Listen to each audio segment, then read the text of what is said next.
Como o Eduardo já falou alguma coisa a respeito do que eu tenho desenvolvido, né? Depois de formada em psicologia, que era o grande sonho da minha vida, trabalhei 1 ano em consultório, mas não era isso os planos de Deus para minha vida. Então eu comecei a me preocupar bem antes desses casos estrondosos de suicídio, a voltar esse olhar para o pastor, para o ministério, para missionários, para as pessoas que se dedicam em função de outras. E eu confesso que antes de eu ir para o sertão, eu já tinha esse desejo no meu coração, e lá no sertão nós somos com vários alvos a ser atingidos, vários propósitos que a nossa igreja investiu um certo valor para a gente poder ajudá-los, auxiliá-los em algumas questões que eles precisavam, mas o nosso olhar, por incrível que pareça, Deus vai direcionando todas as coisas, não só o meu, mas de toda a equipe que estava e alguns pastores que estavam lá comigo também. Nós voltamos o olhar para aqueles homens e aquelas mulheres que estavam naquele campo missionário. Então nós desenvolvemos o nosso projeto, mas voltamos toda uma parte de dedicação para aqueles missionários. Então nós fizemos várias coisas que puderam assim trazer um pouco de alegria. Puxa, estão olhando para mim, porque muitas vezes a gente vai para o campo missionário fazer uma missão durante um período e a nossa preocupação é: eu quero conhecer o povo, eu quero conhecer o sertanejo, eu quero ir na casa dele, eu quero, né? Mas como que está o trabalho? Como esses homens, essas mulheres estão fazendo o trabalho deles em relação ao povo sertanejo, à missão que Deus colocou para eles? E essa é uma preocupação muito grande. E poucas as vezes nós voltamos o olhar para nós mesmos. Pode perguntar para alguém: me fale um pouco de você. A pessoa começa a gaguejar, começa a embargar a voz, e às vezes não consegue falar um pouco a respeito de quem ela é, o que ela gosta, o que ela realmente acredita. E muitas vezes ela começa a falar e envolve outras pessoas. Não, porque meu marido, porque meus filhos, porque aonde eu trabalho, porque eu faço isso, e esquece de olhar para si. Então hoje, eu não sei se vocês vão dormir bem essa noite. Porque eu quero trazer aqui muita reflexão. Esse é o meu papel como profissional, mas é necessário nós refletirmos sobre o que nós somos, o que nós temos feito para nós, para os outros. Vamos ver se está dentro daquilo que realmente Deus nos chamou para fazer. É muito importante nós estarmos no centro da vontade de Deus e no foco daquilo que nós realmente precisamos fazer. Vocês receberam aí o esboço, né? Então vamos lá. Nós vamos falar um pouquinho primeiro o que eu quero trazer para vocês. Algumas definições que a gente precisa saber, de algumas palavras-chave, né, que tem a ver com o nosso ministério. E eu quero trazer para vocês essa compreensão. A Bíblia fala que nós pecamos por falta, às vezes, de conhecimento. Nós erramos por falta de conhecimento. E é isso que eu acredito que falta no povo cristão. Falta conhecer a Bíblia, talvez não só a Bíblia, outro tipo de conhecimento também, que está falando hoje em nossa sociedade, que assuntos estão pertinentes. Isso é coisa que está passando lá fora, eu não quero saber. Nós precisamos. Eu, como líder do Ministério Infantil, eu preciso saber o que as crianças assistem, eu preciso compreender cada desenho, eu preciso saber qual é a linguagem deles, assim como jovens, mulheres, enfim. A igreja, ela é universal, ela engloba uma série de idades, de faixa etária, então a gente precisa estar antenado no que passa no mundo hoje em dia. E aí nós vamos ver a respeito do cuidado. Se a gente for pensar nessa palavra cuidado, ela não se trata só de uma única pessoa. Tenha um cuidado para consigo mesmo. Você pode escrever aí definição de cuidado, tá bom? Nós vamos ver daqui a pouquinho. Ela nunca se trata, às vezes, de uma pessoa só. Muitas vezes quando a gente fala do cuidado, a gente sempre pensa no cuidado em relação ao outro. Tem o cuidado de si mesmo, mas o cuidado ele sempre nos leva a pensar em alguém, a você se dedicar um tempo pensando em relação ao outro. Então sempre envolve mais pessoas. A gente vê inúmeros exemplos na Bíblia que fala a respeito de cuidado, né? Tem uma história que eu gosto muito de Ruth e Noemi, você percebe o cuidado entre as duas. Tem a parábola do bom samaritano, Davi e Jonatas, tem vários tipos de amizade e de cuidados que tem, né? A gente perderia a manhã toda aqui falando vários desses exemplos. Nós não podemos nos enganar que o chamado que Deus tem para nossas vidas, ele independe ou ele isenta a possibilidade do envolvimento de outras pessoas na nossa vida. Não tem como nós exercermos o nosso chamado diante de Deus sem que envolva pessoas. Não existe essa possibilidade. Quem é pastor, pastor sozinho. Quem é um missionário, missionário sozinho. Eu sou um missionário, mas eu sigo minha vida sozinho. Não existe. A gente tem esse envolvimento com pessoas. Não tem como se isentar disso. Não existe essa possibilidade. E nós temos que ter essa visão de que esse envolvimento com essas pessoas envolve para ajudá-las, aconselhar, a chorar, a sorrir. Então, a todo momento a gente está cercado por pessoas. Há momentos bons, momentos ruins. Jesus, quando viveu aqui na Terra, o tempo todo, ele viveu rodeado de pessoas. Então, nós não podemos pensar nisso. Opa, passei vários aqui. Olha só. Provérbios 18:1 diz assim: quem não gosta de estar na companhia dos outros só está interessado em si mesmo e rejeita todos os bons conselhos. Então, nós temos que estar perto de pessoas. Uma das questões em relação ao cuidado tem a ver com pessoas. Então, nós temos que saber a respeito disso. Olha lá, a definição de cuidado. Ela é uma ação de cuidar, preservar, guardar, conservar, apoiar, tomar conta, implica ajudar os outros, tentar promover o seu bem-estar e evitar que sofram de algum mal. Atenção, é um esmero, é uma preocupação e uma responsabilidade. Isso é o significado da palavra cuidado. Então, implica em ajudar os outros, envolve as pessoas, cuidado de nós e o cuidado também em relação às pessoas. Alguns textos na Bíblia falam a respeito de cuidado, então preenche aí, cuidado na Bíblia, tá? Alguns textos falam, eu não coloquei todos no esboço, mas se você quiser anotar as referências, que a mensagem de Cristo com toda a sua riqueza viva no coração de vocês. Ensinem e instruam uns aos outros com toda a sabedoria. Colossenses 3:16, a parte A. Não abandonemos, como alguns estão fazendo, o costume de assistir às reuniões. Pelo contrário, animemos uns aos outros e ainda mais que vocês veem que o dia está chegando. Hebreus 10:25.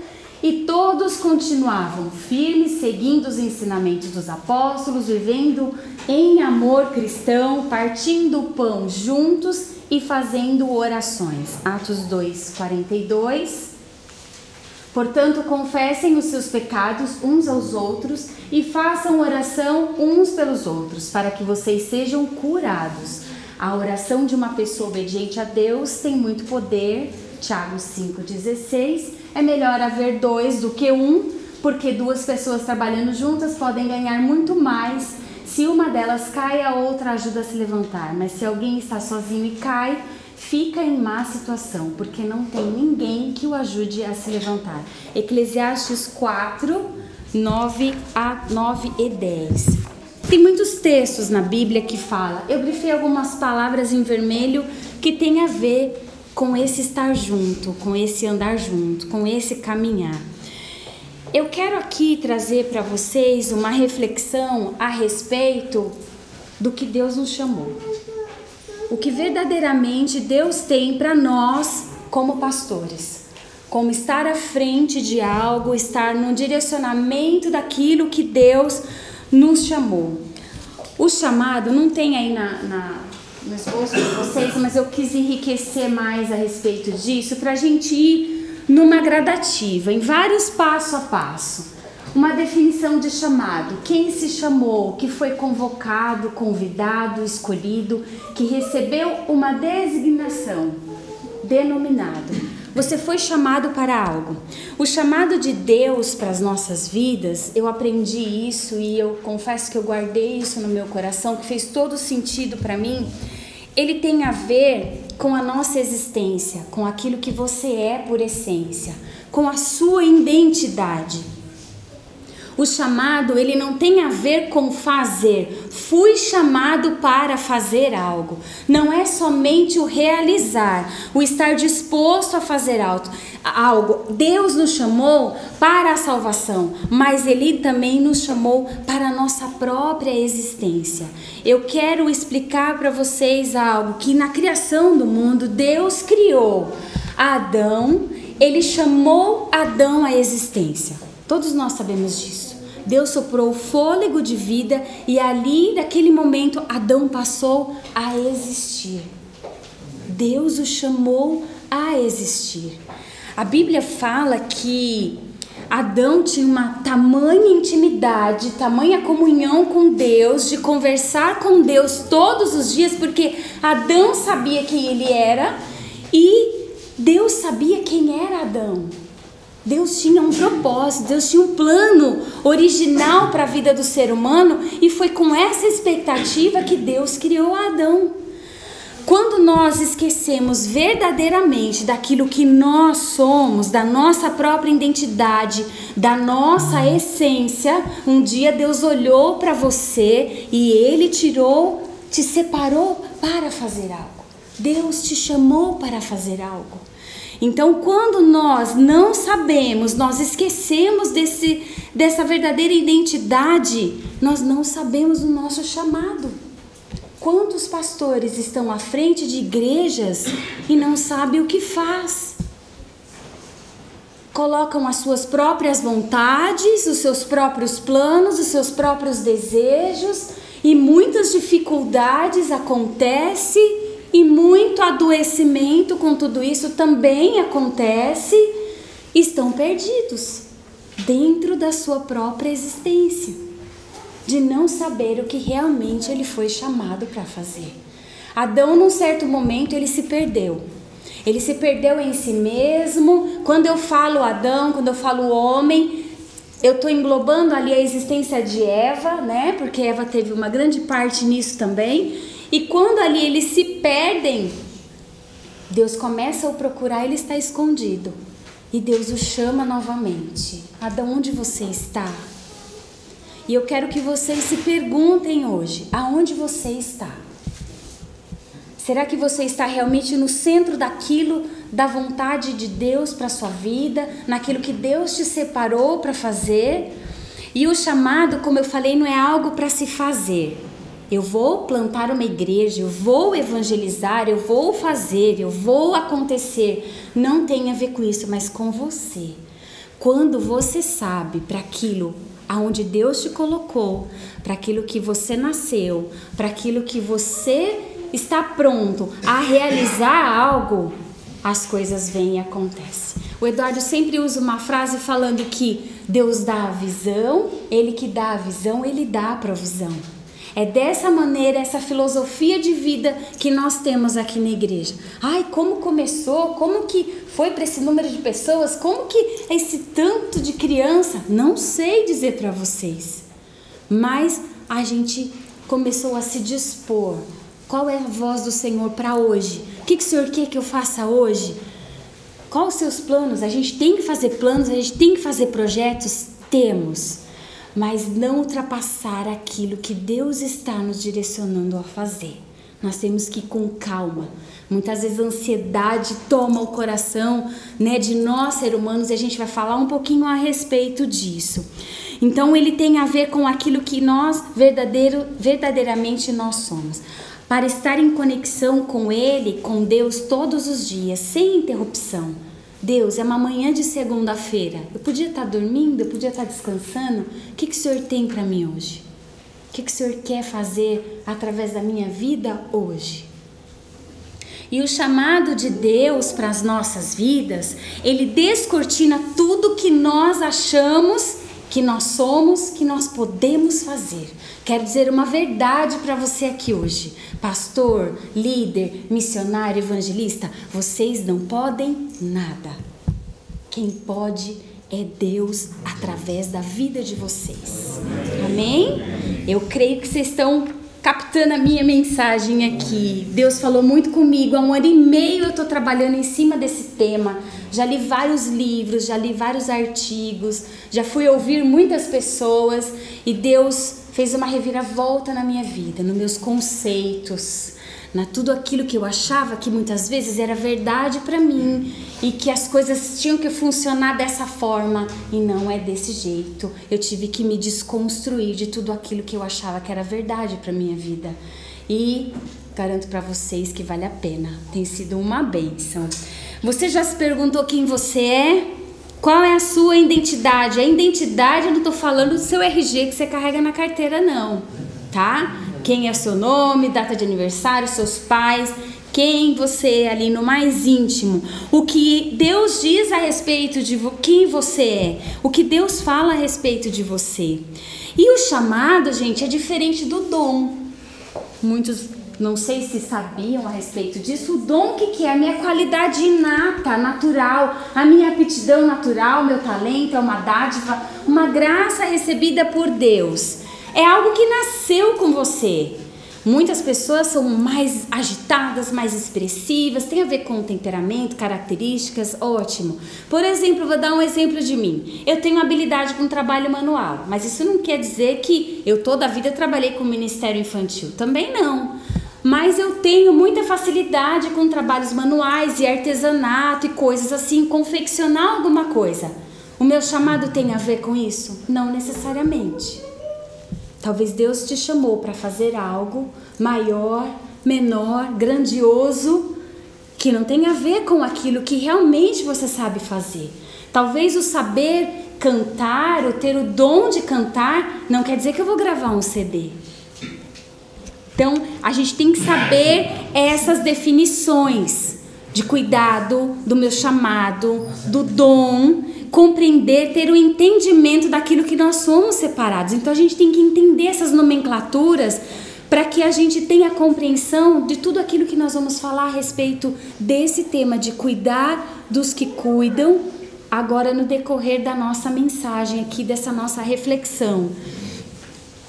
E muito tem se falado nas igrejas, no ser, no fazer. Eu creio que muitos de vocês, assim como eu e Eduardo, a gente se inspira em pessoas, em pastores que estão ali conduzindo o evangelho de uma maneira saudável, numa maneira positiva. Nós também temos pessoas que nós admiramos ministerialmente falando, mas não se trata realmente do ser, do fazer.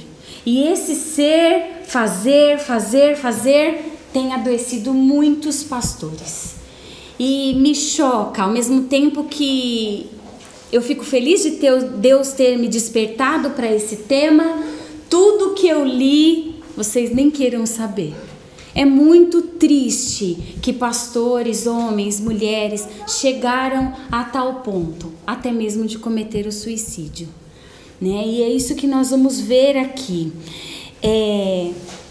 A nossa alma é aquilo que carrega a sua maior essência. A sua alma, nós sabemos que nós somos compostos de corpo, alma e espírito, e a nossa alma é o que tem de mais expressivo. E o Joãozinho é totalmente animado, expressivo, eu nunca vi ele triste. Isso tudo está dentro da alma dessa pessoa. Tudo aquilo que você é, todos os seus sentimentos, os seus fatores sociais, com quem você se interage, com quem você fala, os seus fatores psicológicos, isso tudo está composto dentro da sua alma. E essa alma pode ser ferida, essa alma pode ser machucada. E é isso que nós vamos discutir hoje. E é sobre esse bem-estar das pessoas que nós vamos falar hoje. Claro que o nosso foco hoje é a respeito do pastor, mas com certeza vai te trazer à memória várias pessoas que você conhece e que também estão padecendo de doenças, muitas vezes psicossomáticas. A gente vai falar também a respeito disso. E a nossa tarefa é esse cuidado. E eu quero caminhar com você, trazer algumas informações bem importantes a respeito desse tema. Eu separei 8 passos aí para você primeiro compreender. Por isso que eu quis colocar essa palavra compreender, porque esses passos não é que você tem que seguir um ao outro, não é isso. Você vai o quê? Compreender primeiro o que significa cada um para você viver um ministério pastoral integralmente saudável. Não é porque a Adriana está aqui na frente falando para você sobre esses passos que você vai ter que fazer. Você precisa ter essa compreensão, esse discernimento a respeito de tudo que nós vamos falar, para você poder viver a respeito disso, você colocar tudo isso em prática. Vamos começar. Primeiro lugar, desmistificando, aqui faltou acho que um S, tá? Desmistificando a função do pastor. Escreva aí, desmistificando. Uma palavra complicada, mas eu quis trazer numa linguagem para vocês compreenderem, tá? Eu vou explicar o que significa. Depois do M e do I tem o S, desmistificando, tá bom? Olha só, Peter Scarenzo, ele compara a vida humana com um iceberg. Ele fala que a pequena parte que é visível fica na superfície da água, mas a maior parte que a gente não consegue ver, ela fica abaixo da superfície. Se você estivesse num navio próximo dessa região onde está esse iceberg, você ia olhar e dizer, nossa, que pequeno, né? Mas a grande maior parte do iceberg fica submerso. E ele tem a ver, quando ele compara isso com a nossa vida humana, ele tem a ver com as nossas raízes. Tudo aquilo que nós somos está guardado nessa região aqui, abaixo da superfície. Toda a nossa alma tem a ver com essa parte de baixo. E não só aquilo que nós mostramos para as pessoas que nós somos. Então isso tem a ver com os nossos sentimentos, aquelas questões mais íntimas que nós guardamos, que só nós muitas vezes sabemos, e que elas precisam ser tratadas na mesma dimensão que aquela parte pequena lá de cima. Nós precisamos tratar da nossa parte externa, da nossa parte interna, da mesma forma que nós tratamos a nossa parte externa, aonde todos veem quem nós somos. Vamos lá para a palavra desmistificar. Significa o quê? Desmascarar, revelar, desvendar, desfazer um mito, denunciar o erro. Vamos pensar em algo relacionado com esse primeiro ponto que a gente falou, desmistificar a função de pastor. Nós temos que separar o ser humano, o homem ou a mulher, que tenha a função de pastor, né? Muitas pessoas, como aquele pastor pôde cometer o suicídio? Quem cometeu não foi a função, foi o homem. E o que acontece com esse homem? Com essa mulher? O que está acontecendo com ele? Não é o pastor que se suicidou, mas o fulano de tal, que era um homem casado com a fulana, tinha filhos, cuidava de tal igreja. É assim que nós temos que olhar para o pastor quando nós o vemos. É o Eduardo, é a Adriana, é o Paulo. Essa pessoa somos nós. É quem nós somos. Então nós temos que pensar a respeito disso. Primeiro, esse desmistificar é isso. Nós vamos desvendar, desfazer esse mito de que o pastor ele não sofre, de que o pastor ele não adoece, de que ele não pode nunca na vida estar de mau humor, de que ele tem sempre que estar de prontidão a todos. Quem disse isso, gente? Se você pensa assim, trata de desconstruir tudo isso da sua mente, porque você vai adoecer, você vai sofrer com tudo isso, porque nós não somos assim. E eu creio que o pastor hoje é considerado como uma profissão, ele tem as suas atividades como um pastor. Além dele lidar com as atividades desse ministério pastoral, dessa profissão hoje que é considerada, né, na nossa sociedade, com o que ele exerce, tem que lidar também com o mundo espiritual, que também não é fácil de estar à disposição disso tudo. As pessoas acham que ser pastor é muito fácil, é abrir uma igreja, é receber os dízimos e as ofertas, não é isso que muitas vezes a gente ouve, né? E tá tudo beleza, mas não é. O mundo espiritual tem uma grande influência em nossas vidas. Não deixa de ser uma profissão estressante, que nos esgota muitas vezes, tanto quanto qualquer outras profissões que existem no mercado de trabalho, que também são desgastantes, que também traz essa questão maior de desgaste emocional, de desgaste físico, né? Mas a gente sabe que o pastor, ele trabalha para o reino de Deus, né? Algo que a gente não vemos com os nossos olhos carnais, e também nós pagamos um alto preço por isso, um alto preço. E quem adoece somos nós, é eu, Adriana, é você que é homem, é você que é mulher. Não é a pastora, não é o pastor, não é a função que eu exerço. Então a gente tem que desfazer esse mito de que nós não podemos nada dessas questões corriqueiras da vida, que não pode acontecer a nós. Tá errado isso. Então a gente tem que desconstruir. Primeiro de tudo, você tem que entender que você não é um super-homem e nem você, mulher, é a belíssima Mulher Maravilha. A gente tem que compreender a respeito disso. A gente tem que saber separar. E na nossa sociedade, outros profissionais também são acometidos desse tamanho estresse e também tem essa forte ligação em relação a esse adoecimento, principalmente em relação à depressão, e também lidam com essa questão da morte. Então a gente tem que entender que nós não somos os únicos, mas nós somos um grande alvo para isso, né? Pelos que as pesquisas me mostram. Eu, como psicóloga, eu fiquei realmente entristecida, fiquei um pouco chocada, mas para mim não foi uma surpresa saber, né? Claro, a gente nunca imagina que um pastor possa chegar a se suicidar, mas eu sei que isso é possível. Eu, como psicóloga, eu sei que isso é possível, levar uma pessoa ao suicídio, né? O tamanho do sofrimento é tão grande que a pessoa vê mais prazer em morrer do que em viver. Um suicida, ele pensa dessa forma, né? Tudo bem que a gente sabe que o morrer é lucro para nós, mas não com as nossas próprias mãos, né? Como a gente viu esses acontecimentos desses pastores. Mas a gente sabe também que há uma grande investida de Satanás. E nós somos um alvo perfeito para ele. Perfeito.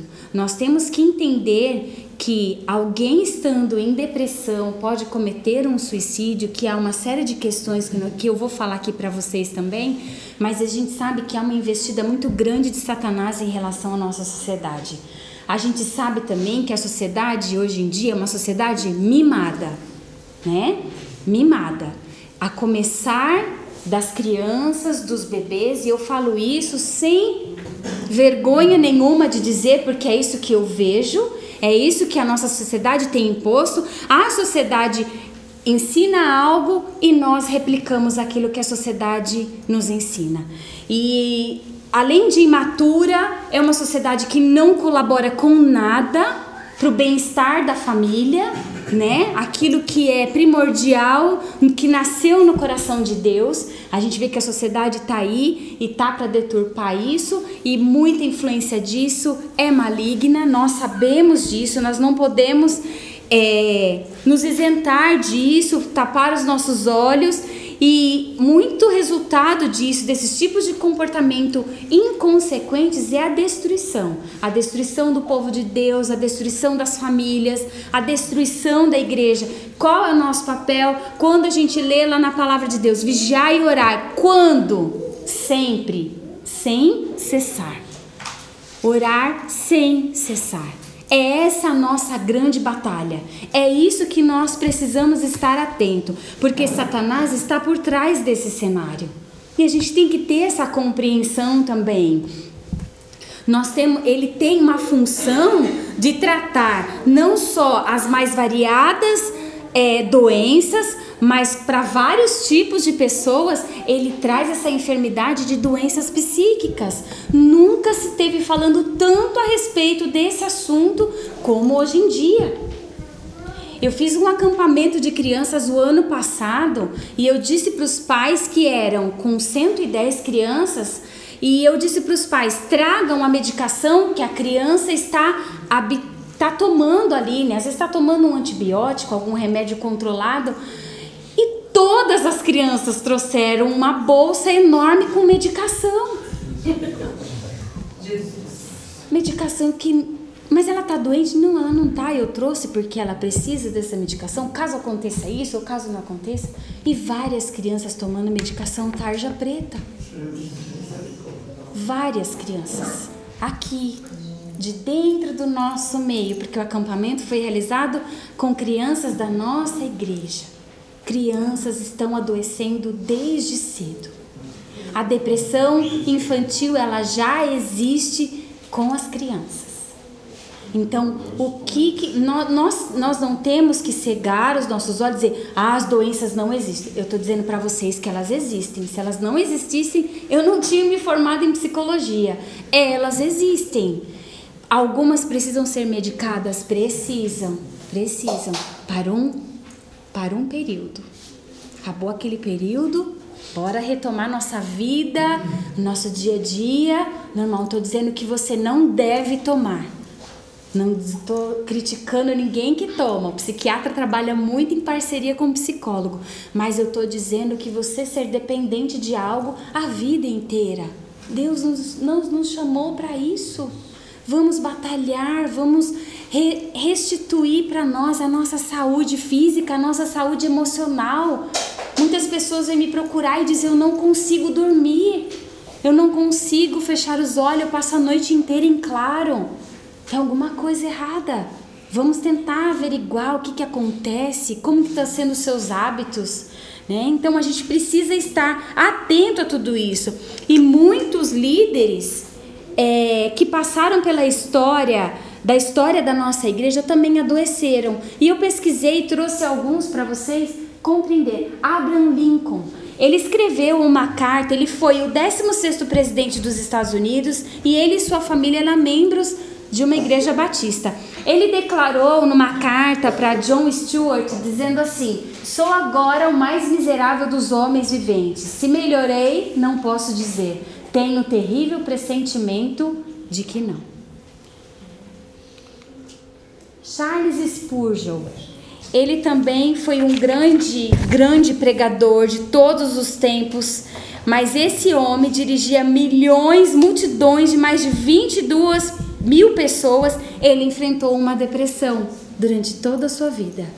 Ele lutou em relação a isso. É um dos excelentes escritores também. Olha só, Vincent Van Gogh, um grande artista, mas você sabia que ele foi pastor durante grande tempo da vida dele? Ele foi pastor.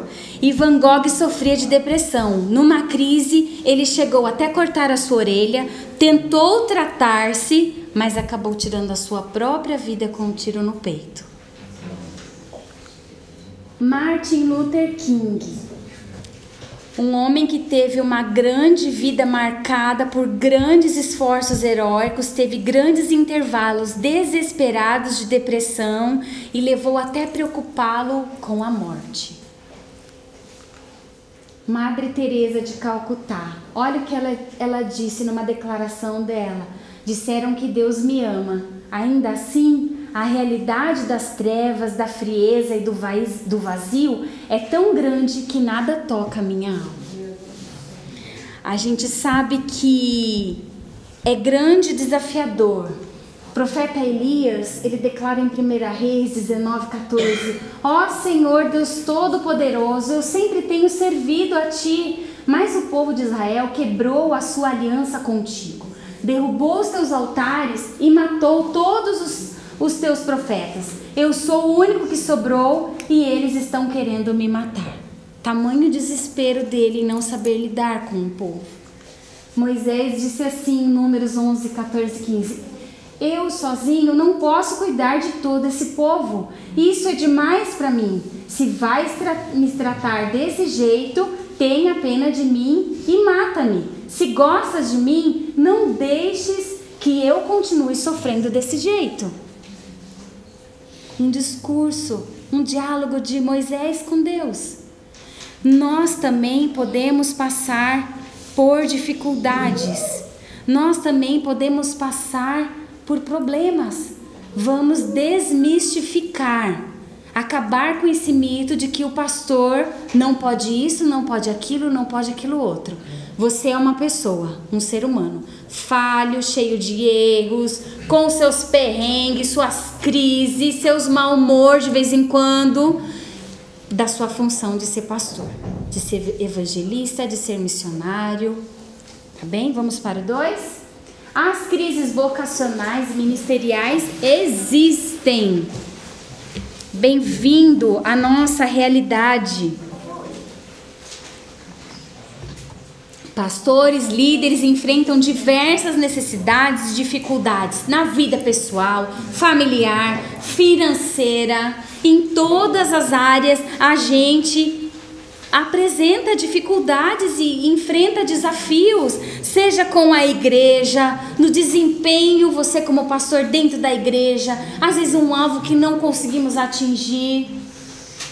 Bem-vindos, é assim a nossa vida.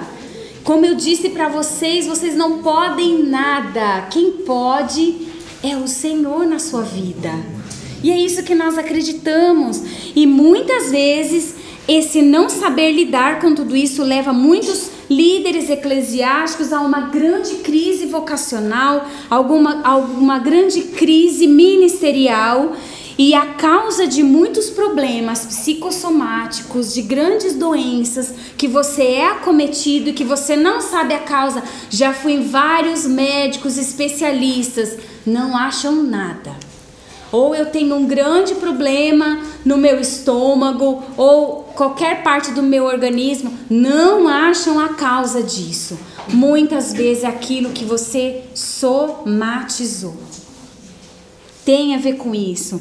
Esse estresse enfrentado no ministério e muitas vezes uma vida solitária que os pastores levam, também levam a esse tipo de doenças psicossomáticas.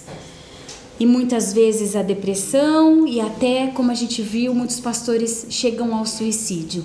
É preciso estar atento. Eu quero dizer algo para você. Você não está sozinho. A Rede Inspire veio em nossas vidas para dizer para você que você não está sozinho. Para dizer para você que você passa por luta, por dificuldade. Eu também passo. Meu marido também. Então, a gente está no mesmo time. Não no time de pastores, mas no time de homens e mulheres de Deus que passa por problemas e dificuldades. Tá bem? Terceiro, a tristeza não é depressão. Ai, eu ando meio triste, eu acho que eu tô com depressão, é o que eu mais ouço.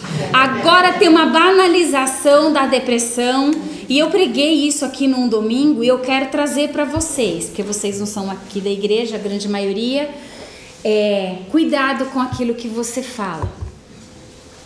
Cuidado com o que sai da sua boca. A depressão, antes dela ser só esse nomezinho, tem uma palavra antes dela, transtorno. Será que você realmente tem isso? Será que alguém da sua igreja, da sua família tem realmente esse transtorno? Então a gente tem que tomar cuidado com algumas coisas. Foi banalizada na nossa sociedade, mas a gente tem que se informar. o que é realmente isso? Não, eu tô triste, tristeza, e nós vamos entender a respeito disso. Não há nada de ruim, não é do mal, não é nada demoníaco, você se sentir triste. Pastores, pastoras, não é nada absurdo você se sentir triste em algum momento da sua vida. É um tipo de sentimento que nós temos, como de alegria, como de tristeza, como vários outros, de amor. São vários tipos de sentimentos que o ser humano tem, e a tristeza é um deles. A gente pode se sentir triste algum dia da nossa vida, e eu creio que muitas vezes a gente sofre demasiadamente porque a gente coloca aquele primeiro tópico enraizado na nossa vida. Pastor não pode ficar triste. Pastor não pode sentir isso. E você pode sentir. É claro que não numa proporção em excesso, né? Nenhum sentimento pode ser em excesso. Deve-se haver um equilíbrio. Nós somos pessoas sociais, né? Estamos incluídos dentro de uma sociedade, inseridos num contexto, numa família, cada um tem a sua, numa determinada cultura. Nós somos influenciados e nós influenciamos as pessoas.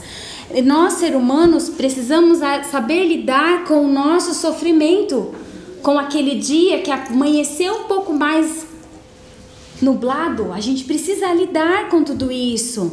E esse tipo de sofrimento são o que muitas vezes? As nossas frustrações.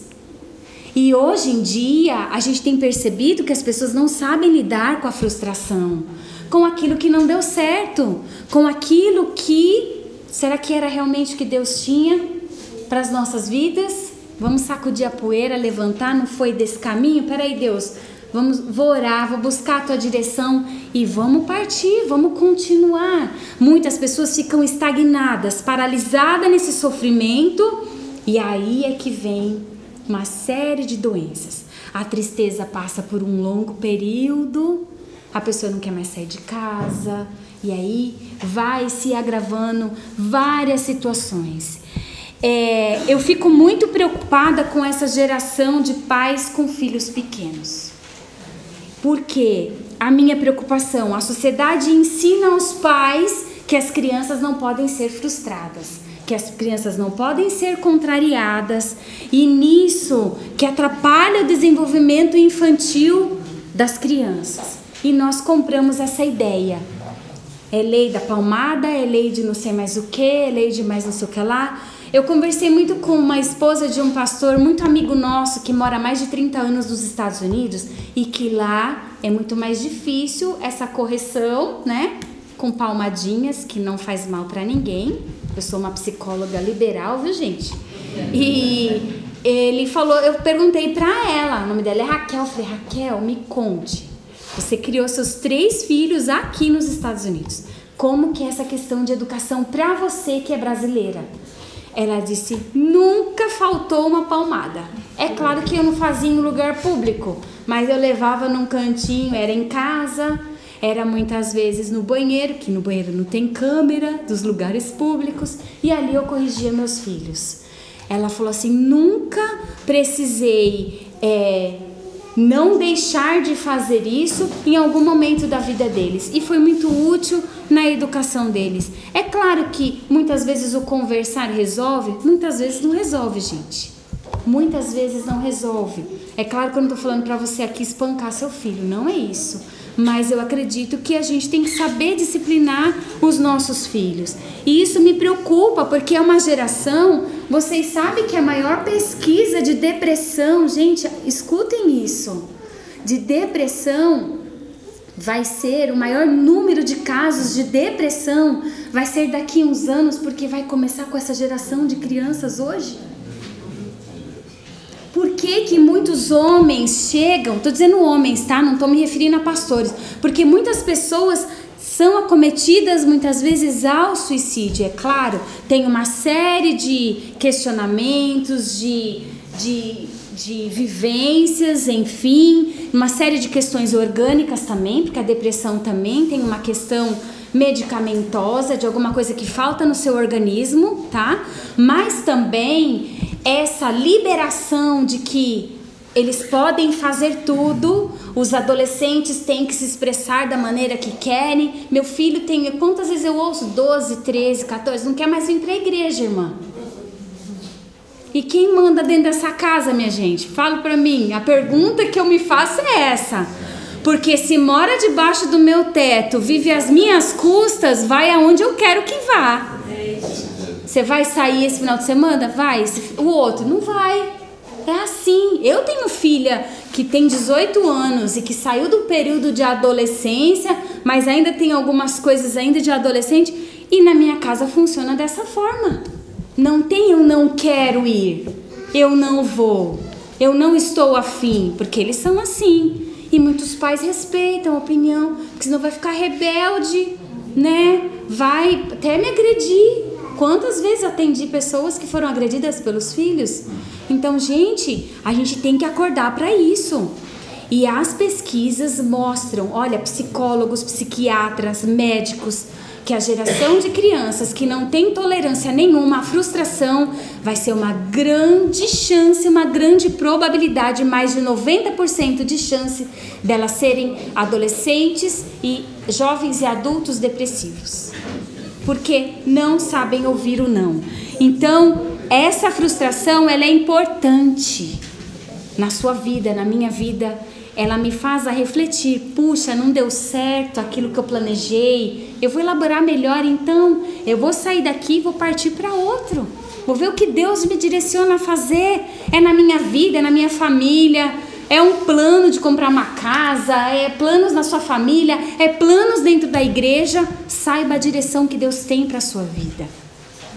Então, a tristeza, ela tem um tempo definido, né? Ela tem uma limitação, ela é saudável até certo ponto, ela é passageira.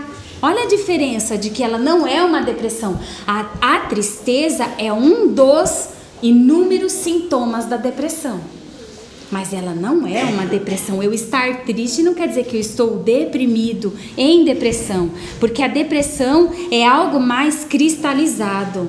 É algo mais fechado, é algo mais grave, é algo mais sério e precisa de um número X de sintomas durante um longo período para ser diagnosticada uma depressão. E eu vou dizer para vocês, qualquer psicodiagnóstico, ou seja, todos aqueles que são voltados para a parte psíquica do ser humano, leva às vezes anos para ser diagnosticado. Nós, psicólogos, relutamos muito com questão de diagnóstico, porque o diagnóstico rotula as pessoas. Eu sou quem? Às vezes eu vou falar com algumas mães, viu? Eu falo, tudo bem, como que é o nome dele? Aí ele é autista. Ele não é autista. Quero saber o nome dele, quantos anos ele tem, o que ele faz. Eu não quero saber o que faz parte ali da convivência da criança. Então, muitas vezes as pessoas tomam para si aquele rótulo. E é aquele animal de estimação, né? Cuidado com todo o carinho do mundo, né? E na depressão, ela é aparente, ela é uma tristeza persistente durante um longo prazo, né? E é importante a gente observar, porque ela necessita de um tratamento, tanto psiquiátrico quanto psicológico, e aí, por algum período de tempo, até que a pessoa comece a se sentir melhor e vai se fazendo desmame desse medicamento até ela ficar totalmente liberta de medicação, tá bom? Vamos ao quarto. As emoções podem causar doenças psicossomáticas, como eu disse para vocês. O acúmulo de emoções não tratadas na minha vida, elas ultrapassam um limite tão grande de sofrimento que ela acaba comprometendo algum órgão que eu tenho, alguma parte do meu corpo físico acaba sendo acometido por conta dessas doenças psicossomáticas. Tudo aquilo que foi ficando na minha mente, no meu coração, não foi sido resolvido, foi ficando, daqui a pouco eu tô com uma dor no estômago que nunca para, eu tô com uma dor de cabeça que nunca cessa. E aí eu desenvolvi uma enxaqueca, eu desenvolvi uma úlcera por conta dessas dores no estômago, então acaba afetando o nosso físico, porque eu vou dizer pra você, você não fala, mas o seu corpo fala. Ele não fala, ele grita. E aí, quando gritar, esperamos em Deus que tenha um tempo maior para poder cuidar a respeito disso. O corpo aparece como um meio de expressar a dor que você está sentindo internamente. Então nós temos que estar atentos a isso. Como eu disse para vocês, alguns sintomas, eu tenho sempre enjoos, dor no estômago, a minha respiração rápida, suor frio, dor nas costas, manchas na pele, por determinadas situações que eu vivencio e eu não sei lidar com elas. Cuidado, você pode estar muito propenso a desenvolver uma doença psicossomática.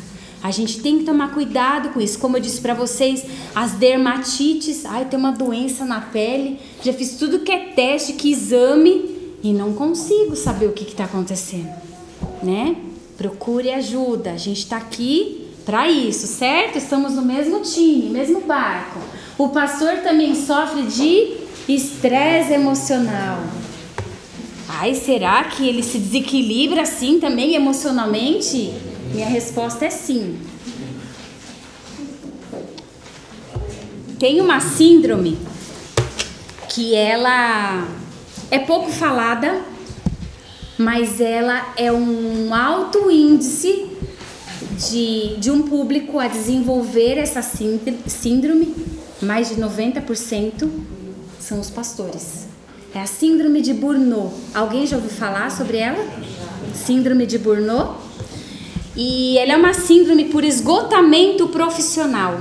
E os pastores é o top, sabe o top 5? Ele tá na primeira linha de desenvolver essa síndrome. Muitos já têm essa síndrome, estão se tratando em respeito disso.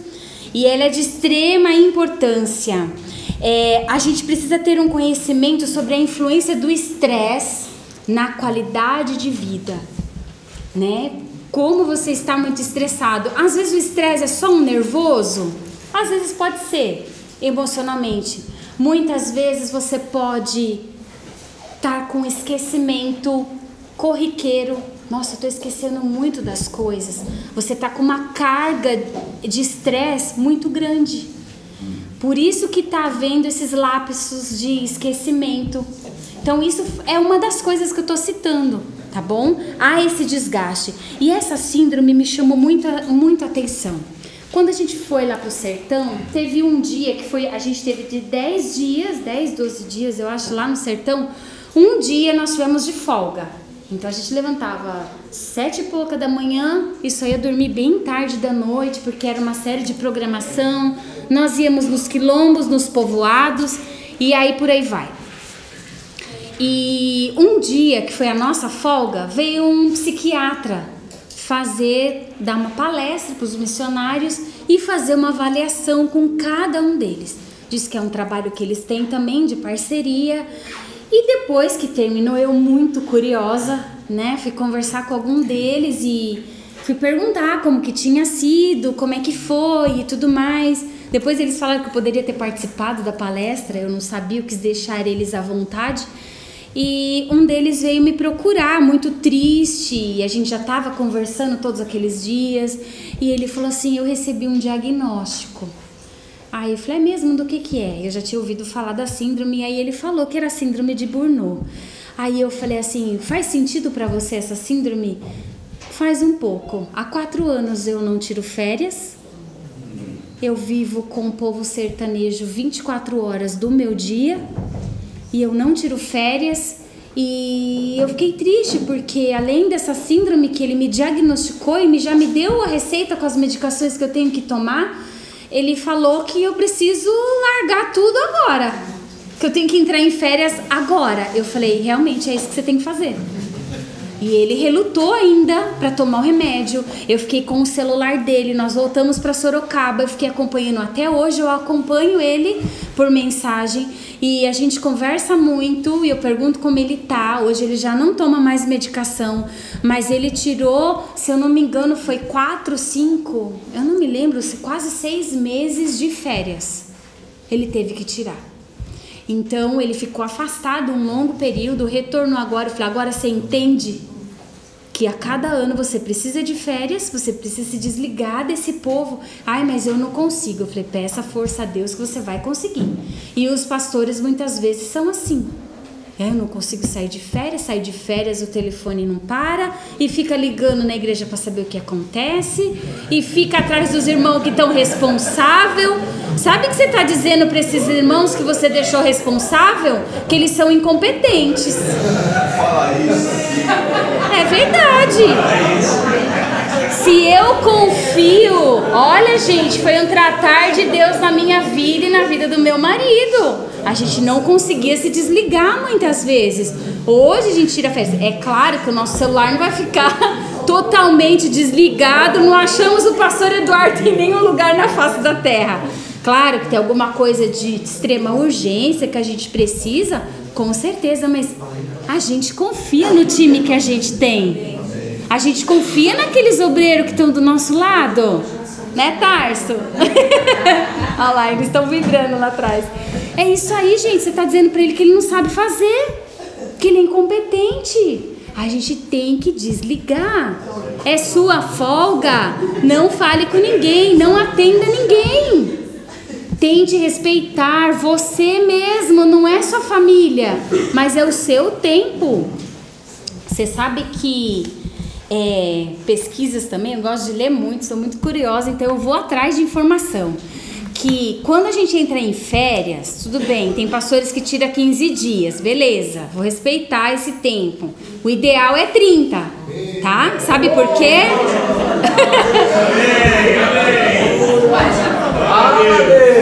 Mas nem sempre a nossa realidade é essa, né? Amizade. Ó. Mostra que os primeiros 10 dias, quase 15 dias, você está ainda se desligando. E depois você passa, o resto do tempo, você passa a curtir mais as suas férias. E é verdade, porque eu já fiz essa comprovação. Eu que lidero aí 120 pessoas do Ministério Infantil, eu sei o que é isso. A gente tem quase 400 crianças e eu delego, deixo tudo bonitinho, tudo acertadinho.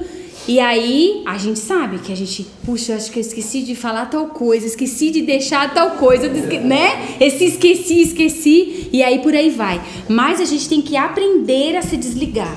Aprender a se desligar. E essa síndrome é muito séria. Ela tem um início lento, a gente não percebe, tá? À medida que surge esse sentimento de desgaste emocional, vai afetar o nosso físico, nosso psíquico, seja a ponto da pessoa ficar muitas vezes ressentida. Sabe aquela pessoa fragilizada muitas vezes? Então a gente tem que tomar esse certo cuidado em relação a isso, em relação a essa síndrome. Bate até um sentimento de incompetência, sabe? Como que eu vou deixar esse povo? Então é preciso fazer uma avaliação psiquiátrica, acompanhamento psicológico e também muitas das vezes uso de medicação, tá? E eu creio que a gente precisa pensar a respeito disso. Vou mostrar algo aqui para vocês. Como os outros te enxergam? Ser pastor não é estressante, afirma o José, de 32 anos de idade. Será que o ministério desgastou o pobre do José de 32 anos? Aí, muitas vezes a gente acha que é só com o pastor. A esposa, ela não, né? Os filhos, não acontece nada. Você sabe que eu ainda era muito jovem, né? Gente, a genética foi boa comigo, tá? Mas eu tenho filha casada, de 3 anos de casada. Mas quando nós tínhamos as nossas meninas bem pequenas, um dia a Estherzinha, que é a minha de 18 anos, ela sempre foi muito expressiva. E um dia a gente tinha que fazer uma visita. Ela disse: eu odeio ser filha de pastor. E isso despertou algo. Eu disse: filha, não fale assim. Olha só, Deus olhou do céu. E mãe, né, com aquelas histórias. Eu, professora ainda, né, de criança. Deus olhou lá do céu pra terra e viu o papai e viu a mamãe. E ele olhou assim: ai, vocês são especiais. E eu quero escolher vocês dois para cuidar de um monte de gente. E Ele escolheu a gente para ser pastores, filha. Então você tem que ter alegria disso. Eu não gosto de ir na casa das pessoas. Aí foi a lista, né? Tudo que a gente fica enrustido, a criança falou. A Deus usando, né? E ela começou a falar e eu falei, eu preciso mudar esses pensamentos da minha filha. E eu comecei a voltar o olhar para as necessidades delas, comecei a estar atenta com várias coisas. Não é só corrigir, não fala isso, menina. Coisa feia, não é isso. Deus me despertou para algo muito grandioso que eu estava vendo lá na frente. Que adolescente que vai ser essa menina? Que jovem que vai ser? E eu comecei a trabalhar em relação a isso. Só que aí a gente acha que é só o José que se estressa, a esposa dele. Realmente não é estressante, diz a pastora Laura, a esposa do pastor José, que tem 29 anos. Quantos pastores? Eu acho que tem 2 polos. Deixa eu deixar vocês rirem. A gente ri, né? Mas eu acho que tem dois polos aí. Tem um de que o pastor por fora tá desse jeito, fisicamente acabado, sem expressão, muitas rugas, muita falta de cabelo. Vocês contribuíram para a queda de cabelo do meu marido. O Tarso nem se fala, né? Isso tudo tem a ver, gente. Tem a ver com a genética, a hereditariedade, mas tem a ver com o estresse também. Cabelos brancos, tem tudo a ver, viu? Estudei sobre isso. E aí tem a ver com isso, né? Pastor, fisicamente, por fora tá desse jeito. Quantos anos você tem? Tenho 30, parece que tem 60, né? E só que tem o outro extremo também, que é uma bela duma repaginada por fora. Cabelo, pastor anda só, né? E por dentro, um pão bolorento, como dizia, né? Então a gente tem que tomar cuidado com esses dois. Às vezes por fora não é o que parece, né? A gente tem que tomar cuidado com esse outro extremo também. E eu quero dizer para vocês que as crises emocionais, elas são enfrentadas por pastores, tá? E eu quero que você acompanhe aí uma listinha que tem a ver com os problemas, as expectativas do pastor. E isso tudo que eu vou citar agora para vocês, que está aí no esboço, contribuam para um grande estresse emocional.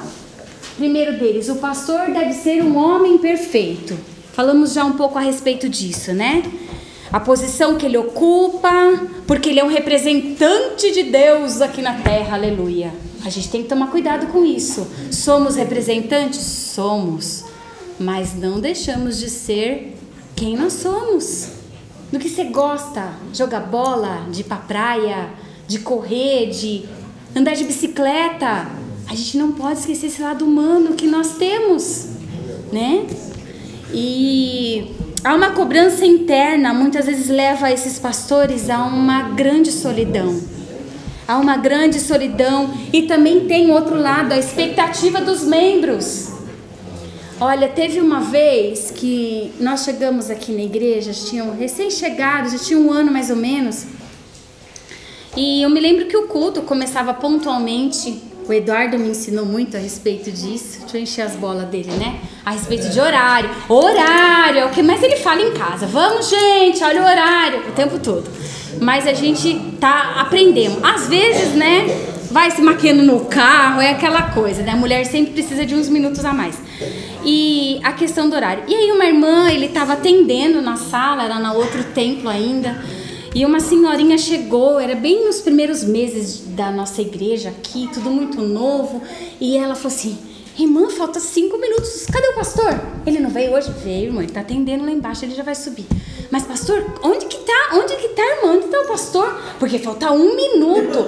Mas gente, ela foi falando, eu resolvendo algumas coisas e, né, do culto mesmo, né? Eu tava no louvor, eu participava muito ativamente do louvor e resolvendo. E ela atrás de mim o tempo todo. Eu disse: irmã, sente aqui, que quando a irmã vê um vento é que ele entrou voando aqui na igreja. Porque ele tem asa, ele vai entrar voando, a irmã fica esperando. Ai, irmã, que absurdo. Eu falei, irmã, vai atrasar 1 minuto, não tem problema. Ele está atendendo uma pessoa lá 1 minuto, 2 minutos. Nós não somos, às vezes, o que as pessoas acham que a gente tem que ser. Às vezes atrasa.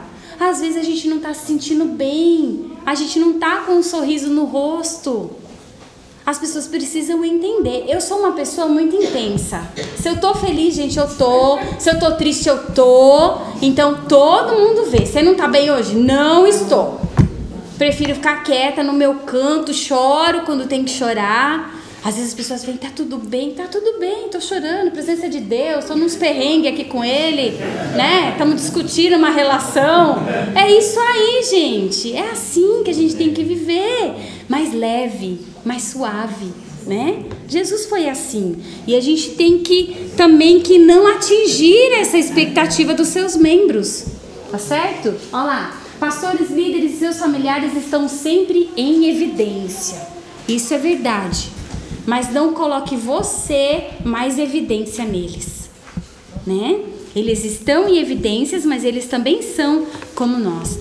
As pessoas, os membros, constroem grandes fantasias em relação também à família do pastor, né? Eu me lembro uma vez em São Paulo que eu tinha só a minha filha mais velha e ela estava correndo com outras crianças depois do culto e elas acharam uma porta que entrava na lateral, entrava por dentro, saía por fora e elas acharam isso o máximo. Só que já tinha quase ninguém e uma irmã pegou no braço dela e disse, você tem que dar o exemplo para as outras crianças. Ela tinha 4 anos. Você não pode correr porque você é a filha do pastor. Eu achei que era brincadeira, gente, da pobre da irmã. E não era. Era sério e ela veio realmente falar comigo. Eu falei, primeiro, quem toca nas minhas filhas sou eu. E eu quero dizer para a irmã que quem é pastor é ele, não é ela. Ela é uma criança, né? Eu não digo que criança não tem que ter limites, tem que ter. Mas já tinha terminado o culto. Elas não estavam subindo nos instrumentos, mexendo em tudo. Elas não estavam. Elas estavam simplesmente correndo com as outras, como todas as outras fazem, né? Mas há uma expectativa. Você é a filha do pastor, você é o filho, você é a esposa. Como você pode estar vestida desse jeito? Tá de bermuda, tá de chinelo? Ué, eu uso chinelo, né? Se é para surpresa de muitos, eu uso bermuda.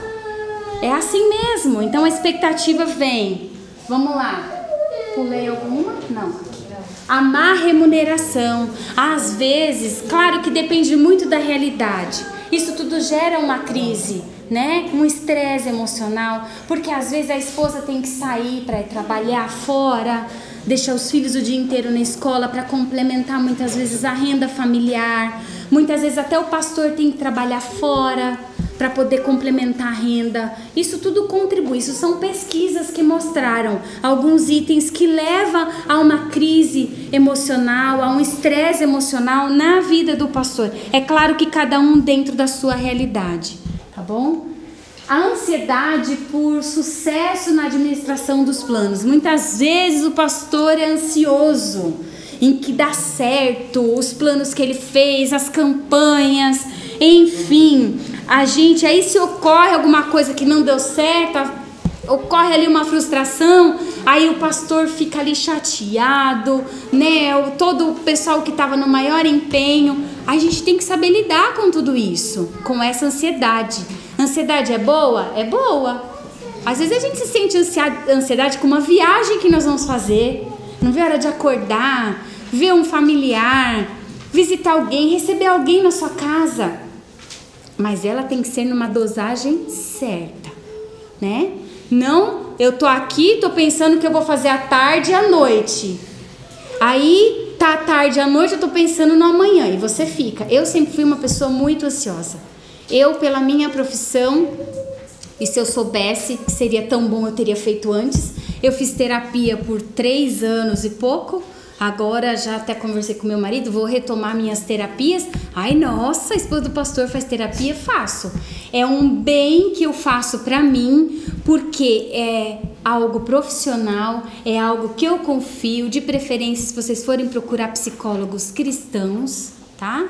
A gente tem um olhar diferenciado para as coisas do reino de Deus, embora nós realizamos atendimento, né? Eu não trabalho hoje como psicóloga, mas a gente realiza um trabalho, tem um olhar mais atento a essa realidade, mas a gente trabalha com as ferramentas da própria psicologia, que é uma bênção, né?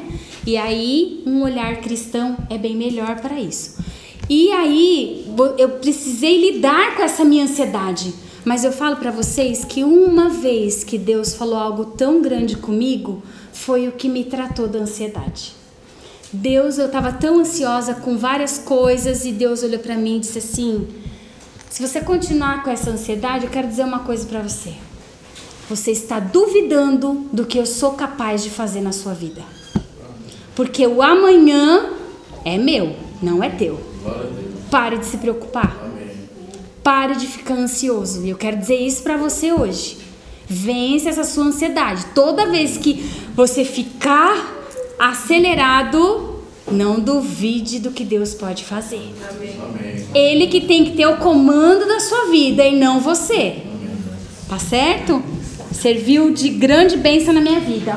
E por último, um posicionamento rígido a fim de se defender. A gente tem que prestar atenção na relação disso, de ficar se defendendo, dificultando muitas vezes a percepção dos outros. Às vezes a gente é o culpado disso, das pessoas achar que você é o super-homem, a super-mulher. Você não é. Então a gente tem que parar com esse posicionamento rígido nas nossas vidas. Vamos caminhar para o final. Olha, a alma do pastor precisa de cuidado. Lembra o que eu falei para vocês da alma?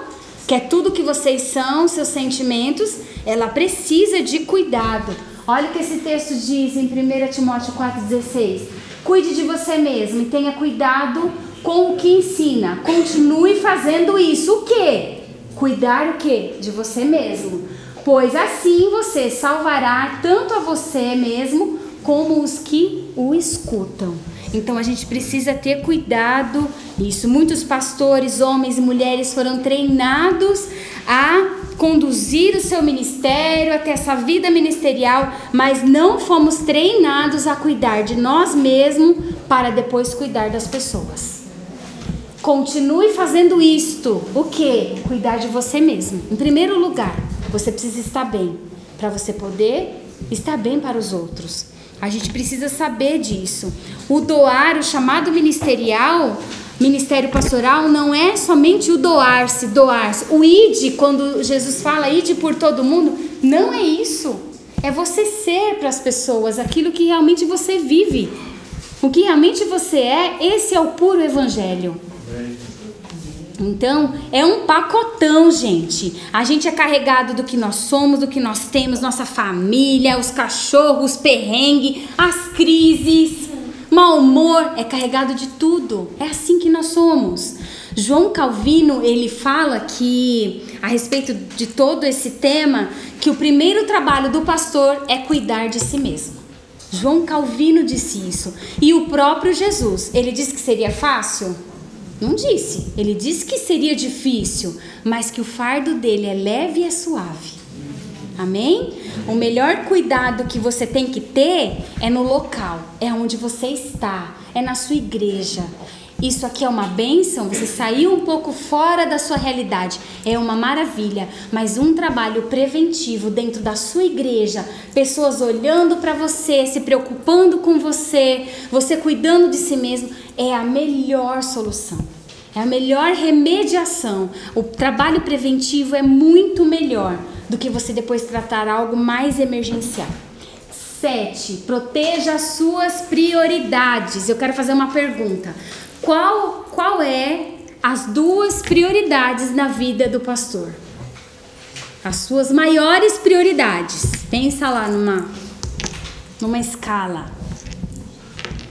Quem sabe me dizer? Ninguém? Igreja e família. Igreja e família. São as suas 2 maiores prioridades. E há sempre uma pressão a respeito disso, no fazer, no doar seu tempo. E aí, os maiores conflitos acabam no quê? Na família, na igreja. Porque as duas requer de tempo, requer de uma dedicação maior em relação à sua vida. Então a gente tem que pensar muito nisso. Olha só o que John Piper fala. Isso é algo para se pensar. 2 compromissos profundos da minha vida, cada um querendo mais do meu tempo, mais do meu amor, mais da minha energia e mais da minha criatividade, mas cada um apontando para o outro, defendendo a causa do outro e cuidando do outro. Família e a igreja são 2 questões importantes na vida do pastor. E eu quero dizer para você algo muito importante. A gente tem que aprender a diferenciar o urgente do que é importante. Às vezes, o urgente pode esperar. Pastor, eu preciso urgente que você me atenda. Aí é 3 horas da manhã, né? Eu preciso urgente que você venha agora na minha casa. Será que realmente isso é importante? Para que você prive o seu sono, de você estar com a sua família, muitas vezes, para você atender alguém, nós temos que ser seletivos, nós temos que ponderar, selecionar a respeito disso. A gente tem que tomar cuidado, porque nem tudo que é urgente, ele é importante. A gente tem que pensar em tudo na nossa vida, a gente tem que pensar a respeito disso. Cuidar de si mesmo torna-se prioritário dentro de uma escala do que Deus designou para a sua vida. Você precisa estar bem, porque senão nada vai render, nem para sua família, nem para as outras pessoas. Então a gente precisa aprender, e a gente, sabendo priorizar o que deve ser priorizado, a gente se defronta com mais facilidade com os nossos dilemas, com os nossos desafios, com mais equilíbrio, com mais resiliência para saber resolver as coisas e um elevado nível de sucesso em relação a tudo isso. Por último, pastores e líderes precisam de aconselhamento. Chegou a parte que eu mais gosto de falar. Quero ler com vocês alguma coisa. Atos 20 e 28 fala: cuide de vocês mesmos e de todo o seu rebanho que o Espírito Santo entregou aos seus cuidados, como pastores da igreja de Deus, que ele comprou por meio do sangue do seu próprio filho. E aí, olha só o que esse artigo, é um psicólogo e é pastor, ele colocou assim: pastor precisa de pastor, esse é o tema dele. Sim, o pastor precisa de um pastor, ele precisa ser pastoreado. Cresce a cada dia o número de pastores com problemas espirituais, emocionais e até mesmo físicos. Problemas que não ficam somente com eles, mas terminam por atingir a família, a igreja local ou a instituição em que trabalham, chegando ao âmbito da denominação. O pastor é uma ovelha sem pastor. Podem tirar a foto. Essa é uma grande realidade. Não somos donos de verdades. Não somos insubstituíveis. Não somos autossuficientes. Não temos os melhores conselhos. A gente precisa aprender a respeito disso.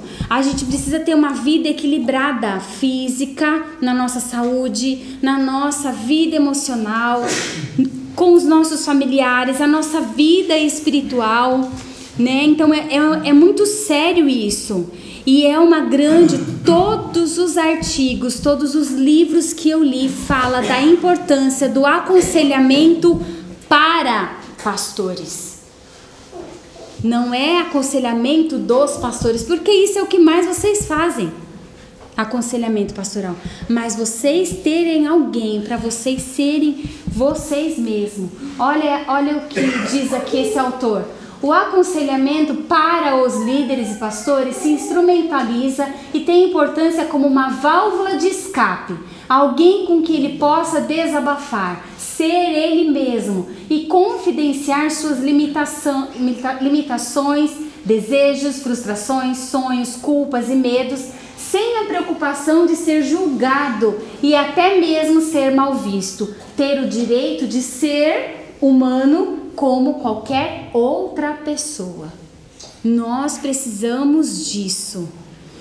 Muitas vezes a grande dificuldade não está só nas pessoas de reconhecer que o pastor é humano, mas de nós mesmos. Sabermos o nosso limite, até quanto a gente pode suportar, até quanto a gente pode querer assumir essa nossa humanidade. A gente tem que ter em mente isso. O desabafo é uma oportunidade de repartir o peso da alma. A autora Roseli foi uma dos que veio a cereja do bolo de todo o meu projeto, que eu descobri que o livro dela tem a ver com o meu tema, que é Cuidando de Quem Cuida. Ela é psicóloga e ela fala a respeito de muita coisa relacionada a isso. A gente precisa ter isso em mente. E para terminar, Gary Collins, que é um expert na área de aconselhamento, ele fala: em meio a um ministério atarefado, Jesus também separou um tempo para recarregar suas baterias. Às vezes ele usava mini retiros para orar. Outras vezes, aparentemente, conversava com seus amigos. E talvez houvesse momentos em que ele só descansava. As pessoas estavam procurando por ele e muitas vezes precisavam de cura, mas ele fazia uma pausa para obter o rejuvenescimento de que necessitava. Esse é o nosso maior exemplo. Jesus fazia isso. Está no meio da tempestade e ele está ali do seu lado, mas ele está descansando. Ele fazia isso, por que não você fazer? Eu quero concluir dizendo a vocês que na mentoria o cuidado preventivo e terapêutico caminham lado a lado e não se excluem. O sofrimento pastoral, ele é real, preencha aí. É preciso reconhecimento e aceitação. Então a gente precisa ter isso em mente. Nós cremos que há esperança para nós. Aonde Deus está envolvido, há esperança. E eu creio que Ele está envolvido aonde você está. Mas às vezes a gente precisa se ajustar um pouco. Às vezes a gente precisa refletir a respeito desses assuntos que a gente viu aqui hoje. E para a gente ter grande chance de termos sucesso naquilo que nós fazemos.